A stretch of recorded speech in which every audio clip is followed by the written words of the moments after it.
नमस्कार, मैं हूँ जर्नलिस्ट राजन। आपको बता दें, अनुराग यादव के घर एक बार फिर से जिलाधिकारी पहुँचते हैं। जी हाँ, 27 दिसंबर को जो लालता का मकान है, उसपे जो है तारीख पड़ी है, सुनवाई होने वाली है। उसके ठीक 1 दिन पहले जिलाधिकारी अनुराग के घर पहुँचते हैं, अनुराग के परिवार से मिलते हैं, अनुराग के परिवार को ढाढ़स बंधाते हैं कि इंसाफ मिलेगा, न्याय होगा, दोषियों को बख्शा नहीं जाएगा और कार्रवाई होगी। जिलाधिकारी साफ तौर पे परिवार के पास जब पहुँचते हैं, तो आपको बता दें जिलाधिकारी मंत्री गिरीश चंद्र यादव के साथ पहुँचे हुए थे और चेक उन्होंने जो है जब मंत्री जी ने दिया, जो मुख्यमंत्री योगी आदित्यनाथ की तरफ से दिया गया था, 5 लाख का चेक परिवार को दिया गया। इस दौरान जब जिलाधिकारी से मीडिया कर्मियों ने बात किया, जब उनसे सवाल पूछा गया कि आखिर अभी तक देरी क्यों हो रही है, जब विवादित जमीन पे बना हुआ है, नोटिस भी चस्पा कर दी गई थी, तो आखिर क्या वजह से देरी हुई? तो उन्होंने कहा कि मामला न्यायालय में चल रहा है और जो न्याय संगत है वो निश्चित तौर पे होगा। पूरी जांच की जा रही है, कार्रवाई होगी। सुप्रीम कोर्ट की जो गाइडलाइन है उसके हिसाब से कार्रवाई चल रही है और परिवार को किसी भी तरह से नाउम्मीदी हाथ नहीं लगेगी। इंसाफ परिवार के साथ होगा। जिलाधिकारी ने कहा कि मैं परिवार के साथ खड़ा हूँ। पहले दिन घटना के वक्त तो उस दिन जिलाधिकारी यहाँ पे पहुंचे हुए थे, लेकिन एक बार फिर से जिलाधिकारी यहाँ पहुंचे तो परिवार को भी एक उम्मीद जगी।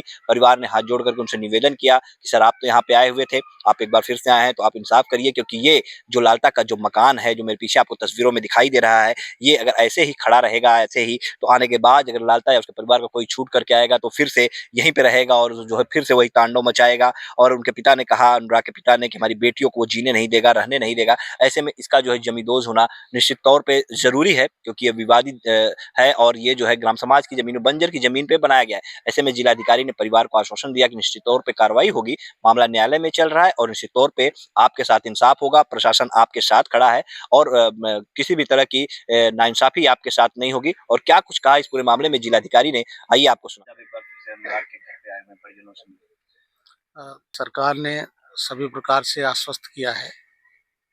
जो विधिक प्रक्रिया के अंतर्गत जिन लोगों ने भी कब्जा किया है उस पर कार्रवाई की जाने की प्रक्रिया गतिमान है और शीघ्र उसका भी कार्रवाई होगी। जितने अभियुक्त थे सब को तत्समय ही गिरफ्तार कर लिया गया था और जो भी बातें हैं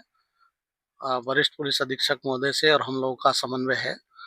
कड़ी से कड़ी कार्रवाई होगी, कठोर कार्रवाई होगी। और अभी जैसा कि माननीय मंत्री जी ने अभी आपके बीच में बताया है, सरकार पूरी रूप से प्रतिबद्ध है कि जो भी दोषी हैं उनको कठोर से कठोर दंड दिया जाए। परिवार सर अभी भी कुछ डरा सहमा सा रहता है। नहीं, ये ऐसी स्थिति नहीं है। हम लोग लगातार जांच कर रहे हैं और अगर ऐसी कहीं भी कोई स्थिति आएगी तो हम लोग इनके साथ हैं, इनको हर प्रकार से सुरक्षा प्रदान करेंगे और लगातार हम लोगों ने ये व्यवस्था की हुई है। तो सुना आपने जिलाधिकारी ने क्या कुछ कहा, आखिर क्यों अभी तक अनुराग के मामले में, अनुराग के केस में अभी तक जो है, जो लालता का घर है, आरोपी का घर है, उसको गिराने में अभी देरी क्यों हो रही है, जो कब्जा उसने किया है उसको गिराने में अभी देरी क्यों हो रही है। साथ ही जब मीडिया वालों ने जिलाधिकारी से ये सवाल पूछा कि अभी भी अनुराग का परिवार जो है खौफजदा है, भय के साए में रहता है, तो उन्होंने कहा कि ऐसी कोई बात नहीं है और संबंधित अधिकारियों को निर्देश दिए गए। इतना ही नहीं, उन्होंने तुरंत वहां पे मौजूद पुलिस के अधिकारी को पास में बुलाया और उन्होंने जिलाधिकारियों ने निर्देश दिया कि घर पे जो है आप राउंड लगाते रहिए, किसी भी तरह से परिवार को भय महसूस नहीं होना चाहिए। जिलाधिकारी ने साफ तौर पे कहा कि सरकार जो है, प्रशासन जो है वो अनुराग के परिवार के साथ खड़ी है, अनुराग के परिवार के साथ इंसाफ होगा, मामला न्यायालय में चल रहा है और जो कब्जे की जमीन है वो कब्जा भी जो है खाली कराया जाएगा। तो जिलाधिकारी के एक बार फिर से अनुराग के घर पे पहुंचने के बाद अनुराग के परिवार के चेहरे पे भी कहीं ना कहीं एक उम्मीद की किरण जो है वो नजर आई है लोगों को कि हाँ, इंसाफ मिलेगा। क्योंकि आपको बता दें, जिस दिन घटना हुई थी उस दिन जिलाधिकारी तो पहुंचे हुए थे, लेकिन 56 दिन के बाद फिर जिलाधिकारी मंत्री गिरीश चंद्र यादव के साथ पहुंचे। वो चेक लेकर के, जो मुख्यमंत्री योगी आदित्यनाथ ने आर्थिक सहायता के रूप में 5 लाख का चेक भिजवाया था, तो उसे लेकर के जिलाधिकारी पहुंचे और वहां पे मंत्री और डीएम ने परिवार को चेक दिया और परिवार को हौसला बताया, सांत्वना दिया कि हम सब आपके साथ खड़े हैं, आपको डरने की जरूरत नहीं है और आपको इंसाफ मिलेगा। आपको अगर पूरे घटनाक्रम की जानकारी दे दे तो 30 अक्टूबर का दिन था, दीपावली के ठीक 1 दिन पहले सुबह 7 बजे के करीब जब अनुराग यादव अपनी माँ के साथ खड़ा था और अनुराग दातून कर रहा था, यानी मंजन कर रहा था, उसी समय जो है उसको जो है घेर करके लालता, उसके बेटे रमेश और लालमोहन और 2 अन्य जो नाबालिग बताए जा रहे हैं, लोगों ने घेर करके जो है तलवार से गला काट करके निर्मम हत्या अनुराग की कर दी थी। जिसके बाद पूरा प्रशासनिक अमला वहां पे उमड़ पड़ा, गाँव के लोग इकट्ठा हो गए और खुद जो है मौके पे मामले की गंभीरता को देखते हुए तत्कालीन एसपी अजय पाल शर्मा, जो एनकाउंटर स्पेशलिस्ट थे, वो वहां पे पहुंचते हैं। साथ ही खुद डीएम दिनेश चंद वो भी पहुंचते हैं और वहां पहुंचने के बाद किस तरह से आप लोगों ने देखा होगा कि एसपी साहब जो है घर में जाते हैं अपनी पिस्टल लेते हुए, उसके बाद आरोपी लालता को वहां से अरेस्ट करते हैं और नाटकीय ढंग से जो रमेश है मुख्य हत्यारा वो जाकर के लखनऊ में सरेंडर कर देता है। तो सभी आरोपी तो गिरफ्तार हो चुके हैं, लेकिन एक मांग वही उठ रही है लगातार कि जो विवाद की जड़ है, जो बंजर की जमीन पे जो लालता ने मकान बनवाया है उसे कब गिराया जाएगा। उसमें जो है तारीख पे तारीख पड़ रही है।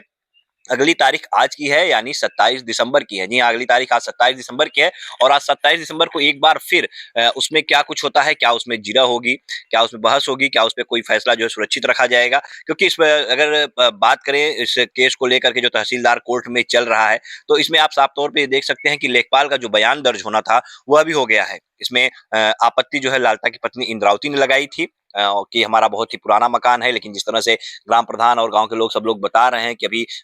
1 डेढ़ साल के अंदर ही जो है ये मकान जो है निर्माण कराया गया और मकान को देख करके भी ये लग रहा है कि कितने जल्दी हाल ही में उस मकान का निर्माण कराया गया है और वो अभी निर्माणाधीन भी है, पूरी तरह से बन भी नहीं पाया। ऐसे में उसकी आपत्ति जो है निश्चित तौर पे खारिज हो जानी चाहिए और लेखपाल का बयान भी दर्ज हो गया है। लेखपाल ने भी अपना लिखित तौर पे जो बयान था वो दे दिया है। वैसे में जिरह होनी है और जिरह होगी, बहस होगी, उसके बाद कहीं न कहीं फैसला जो है वो आ सकता है। जो जमीन पे बटा पड़ने का काम था वो क्या हुआ, कुछ कहाँ तक का आगे पहुंचा, उसमें क्या अपडेट है वो आज हम आपको बताएंगे। साथ ही लेकिन आज सबसे बड़ी नजर इसी खबर पे रहेगी कि आज 27 दिसंबर को अनुराग केस में जो आरोपी लालता का घर है उस पे बुलडोजर चलने को लेकर के या उसको जमींदोज करने को लेकर के या उसे बेदखली को लेकर के क्या तहसीलदार कोर्ट से कोई आदेश पारित होता है। क्योंकि जिस तरह से एक दिन पहले खुद जिलाधिकारी अनुराग के घर पहुंचते हैं, अनुराग के परिवार को फिर से एक बार न्याय की उम्मीद नजर आने लगती है, न्याय की किरण नजर आने लगती है, क्योंकि जिलाधिकारी, मंत्री और साथ में कानून गो, लेखपाल वगैरह सब वहां पे पहुंचे रहते हैं, एसडीएम भी पहुंचे रहते हैं और जिलाधिकारी एसडीएम को भी निर्देश देते हैं कि जल्द से जल्द जो है इसमें कार्रवाई की जाए, परिवार को जो है पूरी मदद मुहैया कराई जाए। तो ऐसे में एक बार फिर से परिवार को, और न सिर्फ परिवार को बल्कि जो अनुराग के चाहने वाले लोग हैं, जो अनुराग के परिवार के साथ खड़े हैं, सभी को ये उम्मीद की किरण नजर आई है कि हाँ, अब जो है कोई कार्रवाई जमीनी स्तर पर जल्दी हो सकती है। और आज 27 दिसंबर है और लोगों की निगाहें आज 27 दिसंबर पर टिकी हुई हैं कि तहसीलदार न्यायालय से क्या कुछ फैसला होगा, क्या कुछ बातें निकल करके सामने आएंगी। क्योंकि जो मुख्यमंत्री की तरफ से राहत का चेक था वो तो पहुंचा दिया गया है, आरोपी सलाखों के पीछे है, उन्हें न्यायालय से सजा होनी है। निश्चित तौर पर लोगों को न्यायालय पे भरोसा है कि न्यायालय से कोई बख्शा नहीं जाएगा, किसी को फांसी की सजा तो किसी को उम्र कैद की सजा निश्चित तौर पे हो सकती है। लोग यही मांग भी कर रहे हैं। ऐसे में अब एक जो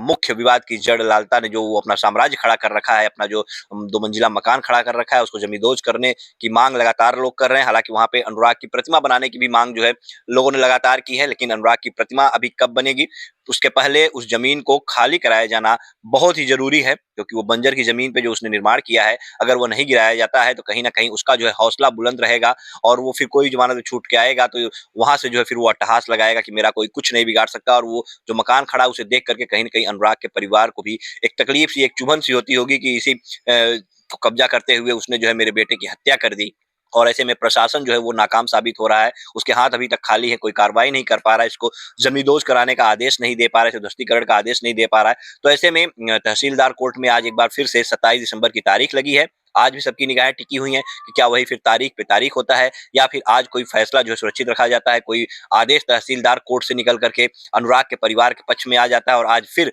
अनुराग के परिवार के जख्मों पे एक हल्का सा मरहम लगता है, या फिर अनुराग के परिवार को जो है आज फिर तहसीलदार कोर्ट से मायूसी हाथ लगती है। देखिए आज क्या कुछ होता है 27 दिसंबर आज की तारीख में, हम आपको पल पल की अपडेट देते रहेंगे।